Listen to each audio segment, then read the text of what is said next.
2018 Audi S5 Cabriolet is the convertible variant of the company's compact luxury platform. It's only offered in two trims, Premium Plus and Prestige. Standard features include crash mitigation functions like Audi Side Assist and Audi Pre-Sense Rear, along with Rear Cross Traffic Assist and Vehicle Exit Assist. The 2018 S5 Cab has a new 3.0-liter turbocharged V6 making 354 horsepower and 369 pounds-to-foot of torque with an 8-speed automatic transmission.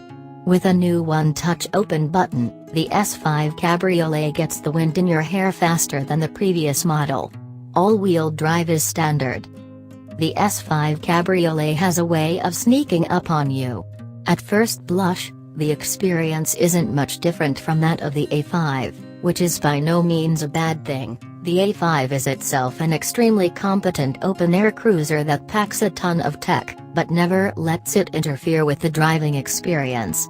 The new, aggressively styled bodywork Audi rolled out recently makes more sense here, on this musclier incarnation of the model, but still, if you're stingy with the pedal travel, it's a smooth, easy driver. Just like the A5. So if the S5 Cabrio's $75,000 sticker leaves you stunned, know that you're not alone. It caught Wes Rainell off guard, too, and he questioned whether the S5 and its two extra cylinders added enough oomph to justify the price. Maybe he just didn't hit it hard enough, though. 354 horsepower on tap ain't nothing. It's 102 more than the standard A5 Cabrio, which is more than enough to provide a dramatically different experience than the four-cylinder car. At least when it comes to acceleration, noticeably more immediate than the four-cylinder car. This sucker is quick.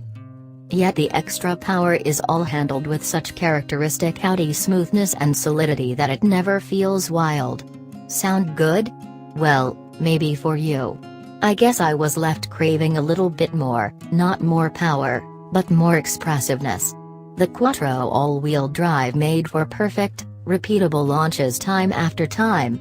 The V6 purr was hardly assertive. If there's something lacking here, it's warmth or personality. For me, the question isn't so much whether you get your money's worth with the S5 Cabriolet. It's whether the experience it attempts to provide is something enthusiasts actually want in a performance-oriented convertible. Ultimately, this S5 does everything you'd want a performance drop-top to do, except, perhaps, stir the emotions. Viewed objectively, for a solid, tech-forward, open-air experience, you can't do much better. For my money, and assuming I can do without the two rear seats, I'd go the less rational route and take a Jaguar F-Type or even a Chevrolet Corvette. Both are a little less polished, maybe, than this Audi, but both feel a good